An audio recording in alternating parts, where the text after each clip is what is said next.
सभापति महोदय, आपने मुझे इस विधेयक पे बोलने का मौका दिया। सबसे पहले तो मैं गर्व से कहता हूं, मैं हिंदू हूं, सौभाग्यशाली हूं कि राजस्थान जैसे खुशहाल भाईचारे वाले प्रदेश व भारत जैसे धर्मनिरपेक्ष देश का नागरिक हूं। भारत के संविधान ने सभी को समान बराबर अधिकार दिए हैं। अगर मैं अधिकारों की बात करूं, अनुच्छेद 14 समानता का अधिकार देता है, अनुच्छेद 15 धर्म जाति के आधार पर भेदभाव निषेध का अधिकार देता है, अनुच्छेद 19 का 1 का ई कहीं भी निवास करने का अधिकार हमें देता है, अनुच्छेद 21 जीवन और व्यक्तिगत स्वतंत्रता हमें देता है। माननीय सभापति महोदय, इस बिल में क्या हमारे मौलिक अधिकारों की सुरक्षा हो पा रही है? यह बिल क्यों आया है? राजस्थान जैसे खुशहाल प्रदेश में इस बिल की आवश्यकता क्यों पड़ी? 1991 में गुजरात में बिल आया, डिस्टर्ब एरिया बिल। 80 के दशक में वहां दंगे हुए थे। क्या राजस्थान में इस तरीके की कभी घटनाएं हुई? मैं जहां से आता हूं, बाड़मेर, जैसलमेर, बालोतरा, उस पश्चिमी राजस्थान से, ईश्वर के आशीर्वाद से और तमाम उन लोगों के भाईचारे की बदौलत आज तक वहां कभी किसी तरीके की कोई दंगे की, कोई तमाम इस तरीके की वैमनस्य की घटना नहीं घटित। पर फिर भी हम राजस्थान में, अरे कोनी पढ़न दिया, हां बिल्कुल राजस्थान में, अरे बिल्कुल साहब सुन तो लो, सुनने की हिम्मत रखो प्लीज, कोई डिस्टर्ब नहीं करेगा। सुनने की हिम्मत रखो, अभी तो आया हूं, धीरे धीरे सुनो। किसी का भी इस बिल की राजस्थान को जरूरत ही नहीं थी। सिर्फ एक कारण है इस बिल को लाने का, वैमनस्य कैसे फैला है, हम किस तरीके से धर्म के आधार पे, जाति के आधार पे लड़ाएं ताकि हमें वोट आसानी से मिले। यह ना सत्ता पक्ष का अकेले का कहना नहीं है, विपक्ष का भी वही हाल है। बारी बारी से किस तरीके से हम, चलिए ये बिल ले आए, हम अगले बार जब आएंगे उस बिल को वापस विलोपित करेंगे, हम मिलके करेंगे। तमाम लोगों का अपना काम चल रहा है, पर आज के समय में नुकसान किसको हो रहा है? प्रदेश की 8 करोड़ जनता को नुकसान हो रहा है। पूर्ववर्ती सरकार जब सत्ता में थी, जिनके अभी ये हिमाकत बने हुए बैठे हैं विपक्ष के तमाम मेरे साथी, मैं बताना चाहूंगा कि पिछले 70 सालों में वो अल्पसंख्यक समुदाय, वो मुसलमान, वो हमारे देश के नागरिक, उनको शिक्षा से भी वंचित रखने का काम किया तो हमारे विपक्ष ने किया, हमारी कांग्रेस की सरकार ने किया। आप देखेंगे कि उनको किस तरीके से डरा के, तमाम चीजों से दूर रख के, उनको एक वोट के रूप में, अगर पढ़ लिख लिए ना साहब, वो हमें वोट नहीं करेंगे, उनको डरा डरा के किस तरीके से वोट दिए।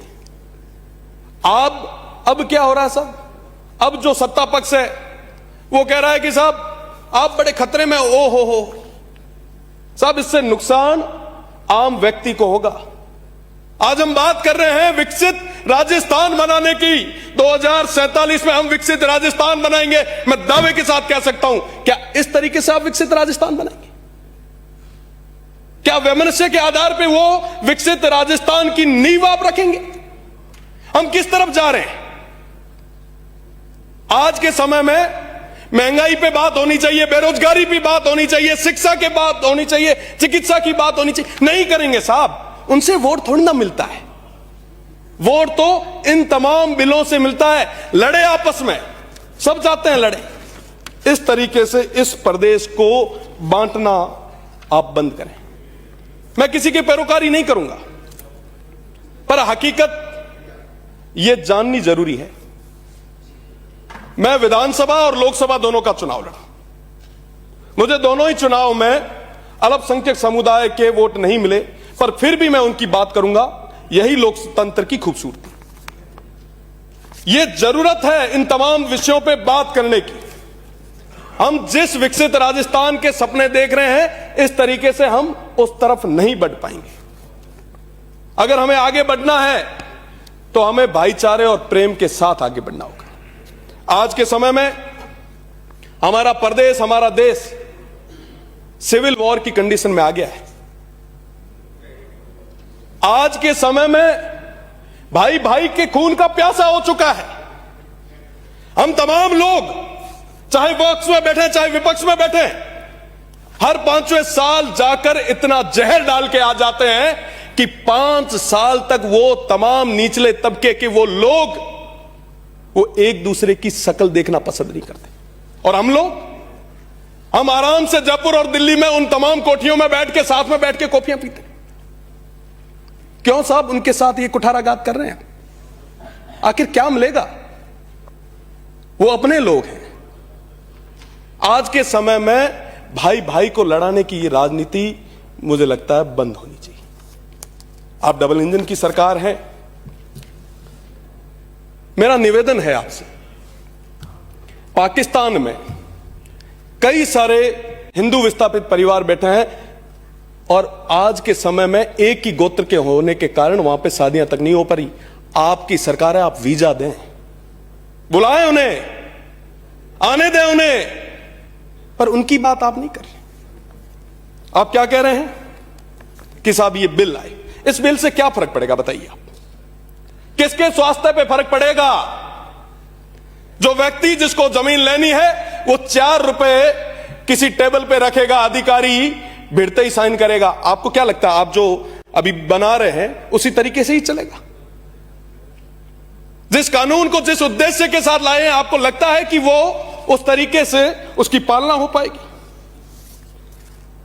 आज के समय में नेताओं के स्वास्थ्य पे फर्क नहीं पड़ेगा। आम जनता जो है ऐसे कानूनों की वजह से वो परेशान होगी।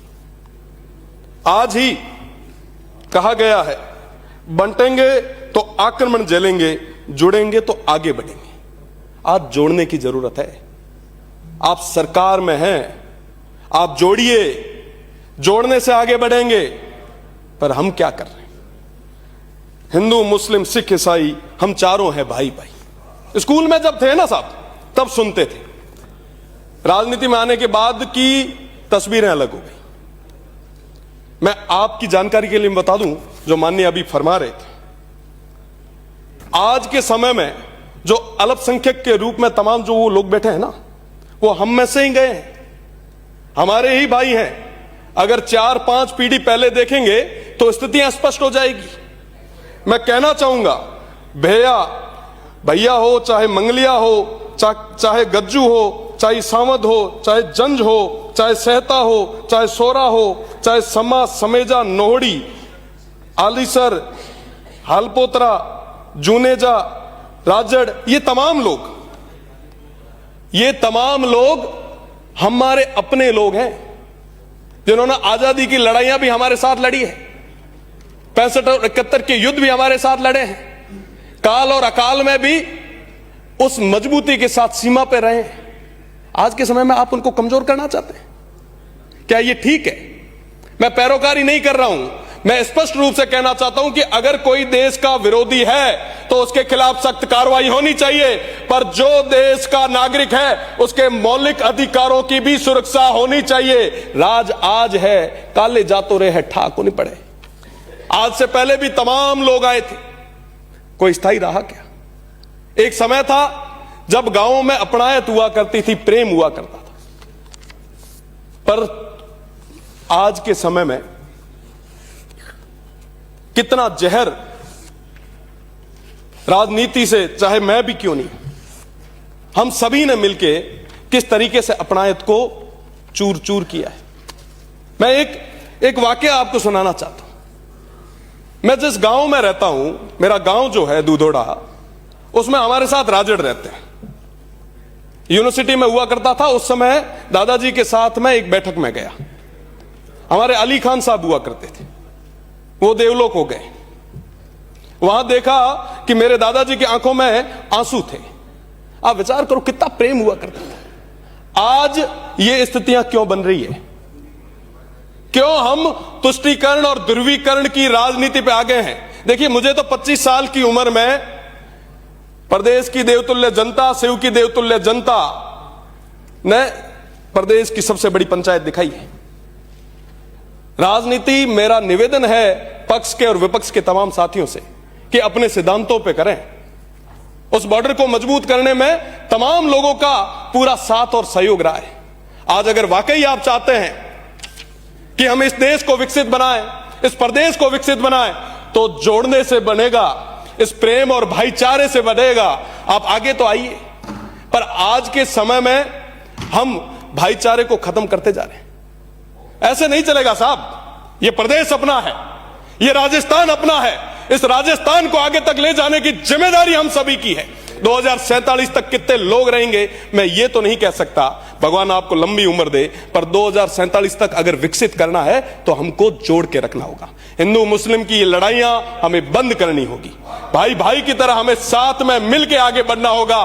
तुष्टीकरण, ध्रुवीकरण, ये तमाम चीजें, अरे साहब आखिर कब तक ये हम करें?